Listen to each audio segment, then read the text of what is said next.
Alors, le sport roi, vous l'avez dit, avec l'Olympique de Ngor qui accède en Ligue 1.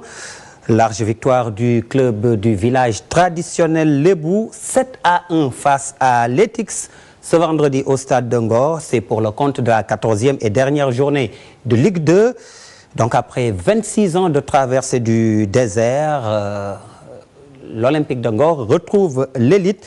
L'autre prétendant au ticket, le Niambour, a certes gagné à Louga devant HLM 2-1, mais insuffisant pour dépasser Ngor qui rafle la mise dans la poule A.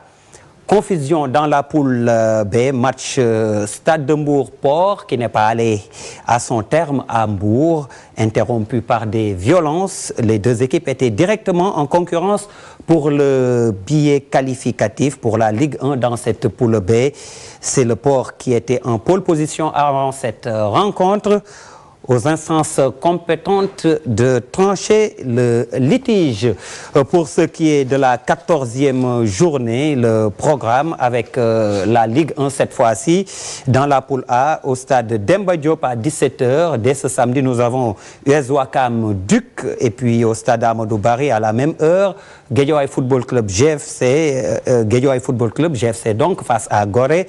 Au stade Alassane Djigo Yakar Djambar de Salut Portudal et à Richard Toll, CSS Linger. Pour ce qui est de la poule B, AS Pikine Dara, c'est également à 17 h, mais dimanche, tout comme Touré Kunda de Mbour, Casa Sport. Au stade Demba Diop, Niary Tally, AS Douane. Au stade Léopold Sédar Senghor, Jaraaf Yego. Le Casa Sport, deuxième donc, directement concerné par la lutte pour les playoffs, fait face à Touré Kunda qui n'a plus rien à espérer de cette Ligue 1. Match important donc pour le club sudiste. Mamfatou Ndoye nous dit comment le Casa a préparé cette rencontre.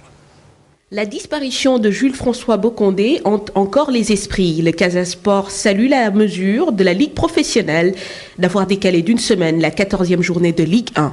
Désormais, l'équipe du Casa prépare avec sérieux son match décisif de dimanche contre Touré Kunda. Touré Kunda, la bête noire de cette équipe Casa 16.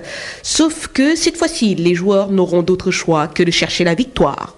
Deuxième de la poule B avec 23 points, le Casa est sous la menace du Jaraaf et devra batailler ferme pour se qualifier au play-off. Pour Dembara Matandiaï, ses joueurs devront rester concentrés devant Touré Kunda, déjà assuré de son maintien. Personne ne le dit haut, mais tout le staff et les joueurs du Casa y pensent gagner le championnat en hommage à Jules-François Bocondé. Cela passe par cette première étape dimanche à l'occasion du dernier match des phases de poule contre Touré Kunda.